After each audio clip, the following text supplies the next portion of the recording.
Sell gas Asansol দুর্গাপুরে, অশোকনগরে ONGC. চিটিংবাজ, মিথ্যাবাদী চিটিংবাজ মুখ্যমন্ত্রী বলছে আসানসোলে সেল, অশোকনগরে তেল। বলছে অশোকনগরে ভা কিচ্ছু নেই, लैंड एक्विजिशन হয়নি। मेरी डॉक्टर मित्रा से बहुत बात होती है जो फाइनेंस मिनिस्टर हैं। ये আরেকটা চিটিংবাজ। এই চিটিংবাজ বলছে ডক্টর অমিত মিত্র অর্থমন্ত্রী, ডক্টর অমিত মিত্র অর্থমন্ত্রী। শুনেছেন বক্তৃতা? চন্দ্রিমা ভট্টাচার্য তাহলে কে? দেখা যাচ্ছে যে চাকরি হারারা তারা পথে রয়েছেন, আবার মুখ্যমন্ত্রী শালবনীতে গিয়ে চাকরির প্রতিশ্রুতির কথা বলছেন, প্রচুর চাকরি হবে। আরে মুখ্যমন্ত্রী বলছেন, আমি তো অবাক, ওটা আমার জেলা, মানে প্রশাসনিক বিভক্ত, অবিভক্ত মেদিনীপুর। বলছে 2,15,000 লোককে এমএসএমইতে কাজ দিয়েছে পশ্চিম মেদিনীপুরে। চিটিংবাজ, মিথ্যাবাদী চিটিংবাজ মুখ্যমন্ত্রী বলছে আসানসোলে সেল, অশোকনগরে তেল। বলছে অশোকনগরে ভা কিচ্ছু নেই, ল্যান্ড অ্যাকুইজিশন হয়নি ওএনজিসিতে। আর সেলের আধুনিকীকরণ কেন্দ্র সরকার করবে বলছে। আবার আজকে বলেছে, অনেকদিন চেপেছিল। এ আরেকটা চিটিংবাজ। এই চিটিংবাজ বলছে ডক্টর অমিত মিত্র অর্থমন্ত্রী, ডক্টর অমিত মিত্র অর্থমন্ত্রী। শুনেছেন বক্তৃতা? চন্দ্রিমা ভট্টাচার্য তাহলে কে? এ আরেকটা চিটিংবাজ।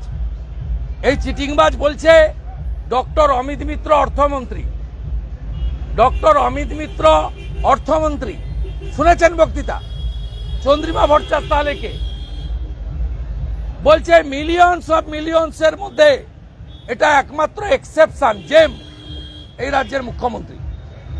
এই সজ্জন জিন্দাল মনে হয় অবহেলার ঘটনা জানে না। এই সজ্জন জিন্দাল মনে হয় 26,000 চাকরি চুরির ঘটনা জানে না।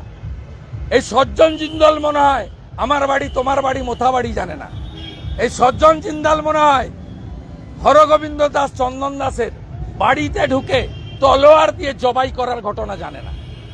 চাকরি হারারা আজকে পথে রয়েছেন। এসএসসি বারংবার দাবি করছে যে কিছুক্ষণের মধ্যেই তারা তালিকা সামনে নিয়ে আসবে, যোগ্য অযোগ্য। আমরা তো চাই যোগ্য তালিকা প্রকাশ করুক, তাহলে প্রমাণ হয়ে যাবে 8,000 অযোগ্যকে চোর মমতা চাকরি দিয়েছে টাকা নিয়ে। আমরা চাই, আমি চাই 8,000 অযোগ্য বাছাই হয়ে যাবে, প্রমাণ হবে তৃণমূল টাকার বিনিময়ে 8,000 অযোগ্যকে চাকরি দিয়েছে। রাজ্যপাল অসুস্থ, আপনি কি? আমি টুইট করেছি, রাজ্যপালের ওএসডি তার সঙ্গে কথা বলেছি। আমি চাই আজকের দিনটা উনি বিশ্রাম নিন, আগামীকাল উনার ডাক্তার বা উনার অফিসের অনুমতি নিয়ে দেখা করতে যাওয়ার আমার ইচ্ছা আছে। তো আমি চাই আজকে যাতে কেউ উনাকে ডিস্টার্ব না করে। মুখ্যমন্ত্রী গেছিলেন ঠিক আছে সৌজন্যের খাতিরে, তো লাইন দিয়ে আজকে উনার কাছে না গিয়ে উনি আইসিইউতে রেস্টে আছেন। উনার পরীক্ষা নিরীক্ষাগুলো করতে দেন এবং কনক্লুশনে আসতে দেন। অনেক রকম খবর প্রচার হচ্ছে, কনক্লুশনে আসতে দেন উনার কি অসুখ হয়েছে। তারপরে আমার মনে হয় আমরা সকলেই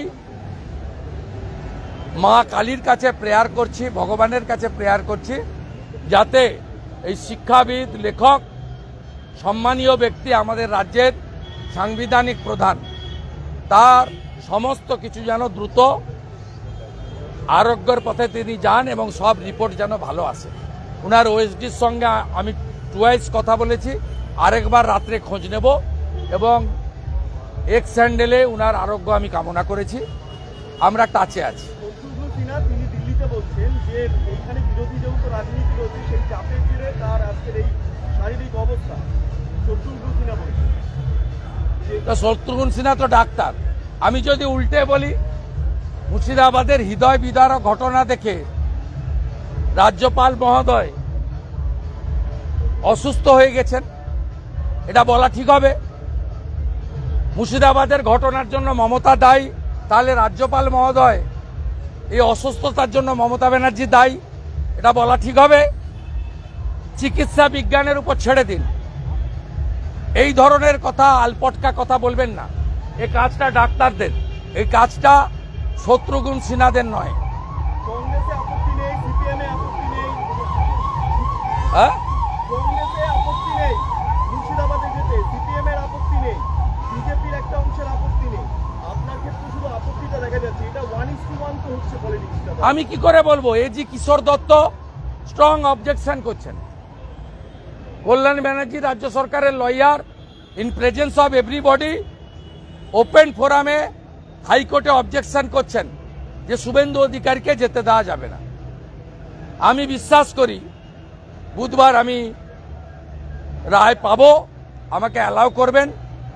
আমি বড় পরিকল্পনা আবার নিয়েছি, বললাম আমি 2-3 সপ্তাহ মাঝে মাঝে আমি যাব।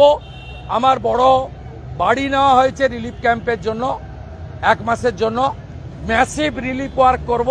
750টা ফ্যামিলি এফেক্টেড, প্রত্যেককে আমি করব এবং করিয়ে দেব। আমাকে বহু মানুষ সাহায্য করছে। আমরা একটা বাড়ির প্রপোজাল দিয়েছি, জোগাড় চলছে, রিলিফ ক্যাম্প হবে, ওখান থেকে ডিস্ট্রিবিউশন হবে। কারণ বহরমপুর মালদা অনেক দূর হয়ে যাচ্ছে।